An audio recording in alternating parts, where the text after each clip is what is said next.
Olá pessoal, meu nome é Carlos Quetica, eu sou estrategista-chefe da XP Investimentos e a gente está aqui hoje para falar do panorama de mercado para o mês de outubro.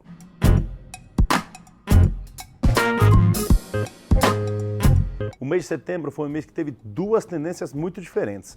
A primeira quinzena, que foi uma tendência de bastante otimismo nos mercados globais como um todo, de uma melhora nas tensões comerciais entre os Estados Unidos e a China, depois de um mês bastante conturbado em agosto, que deu sustentação aos mercados globais. Essa tendência ela mudou para uma tendência mais negativa na segunda quinzena. Por quê? A gente teve aumento das tensões geopolíticas no Oriente Médio, que levou à volatilidade no preço das commodities. O petróleo subiu quase 8% em uma semana só, ali na terceira semana do mês. A gente viu uma preocupação maior em relação ao crescimento global também na segunda quinzena, uma preocupação em relação ao tamanho do corte de juros na margem do Banco Central americano. Lembrando que se ele corta menos juros, isso pressiona mercados emergentes. Em contrapartida, no Brasil, a gente surfou a onda mais positiva na primeira quinzena do mês também, ou seja, positivo, basicamente em linha com os mercados globais, mas conseguiu se sustentar acima dos mercados globais na segunda quinzena. Por quê? No dia 18, o Banco Central aqui no Brasil ele fez um corte de juros um pouco acima do esperado, 0,5%, ou seja, ele cortou mais do que se imaginava. E passou uma mensagem, que acho que na verdade foi a parte mais importante, passou uma mensagem de que os juros podem ficar mais baixos por mais tempo. Isso surpreendeu os mercados, a gente até revisou nossa expectativa para 4,5%, ou seja, a gente espera mais dois cortes de 0,5%, um na reunião agora de outubro e outro na de dezembro, na qual vai levar os juros dos 5,5% atuais para 4,5% até o final deste ano.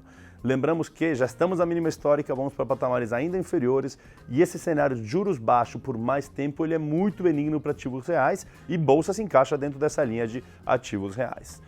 Então, em resumo, o mês de setembro ele teve bastante volatilidade no internacional, uma primeira quinzena muito positiva, uma segunda quinzena um pouco mais negativa, não chegou a compensar toda a primeira quinzena, mas foi de mais volatilidade. A gente seguiu a tendência da primeira quinzena e depois conseguiu se sustentar, a grosso modo, na segunda quinzena, o que é bastante positivo.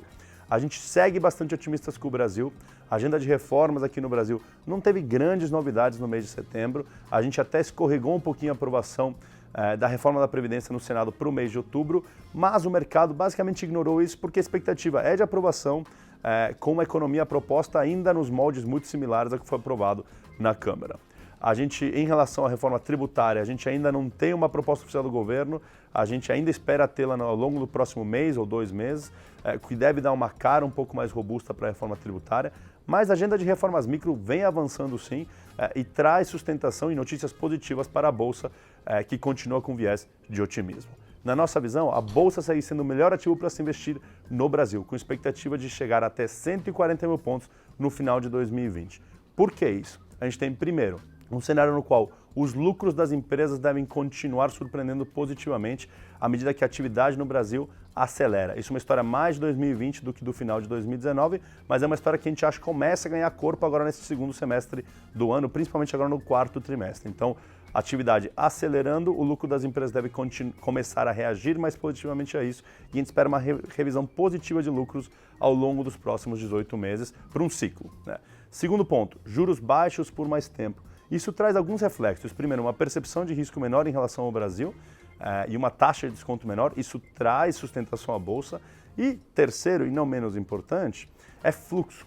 A gente acredita que o fluxo ainda não veio para a Bolsa, nem no doméstico, nem no estrangeiro. Quando a gente olha para a alocação para a Bolsa dos fundos domésticos, está um pouco acima de 7%. Esse número se compara com uma média histórica de 8,5%, ou seja, a gente está abaixo da média, e um pico que foi de quase 14%, um pouquinho acima de 14%, na verdade, em 2007. O que a gente fala é que nesse cenário de juros mais baixos por mais tempo, os investidores como um todo, tanto os investidores institucionais quanto os investidores pessoa física, vão ter que buscar um pouco mais de risco. E nesse cenário a alocação para a Bolsa vai aumentar. Além disso, tem a alocação para a Bolsa dos estrangeiros. A gente ainda não viu grandes fluxos, mas com a aprovação da reforma da Previdência e o avanço da agenda de reformas, a tributária e a micro, a gente acredita que o cenário deve ficar cada vez mais robusto e cada vez mais previsível estruturalmente, o que deve trazer sim fluxo para o Brasil. Isso não é do dia para a noite, isso deve ser gradual, mas para mais de 2020, mas que, de novo, traz sustentação ao índice como um todo.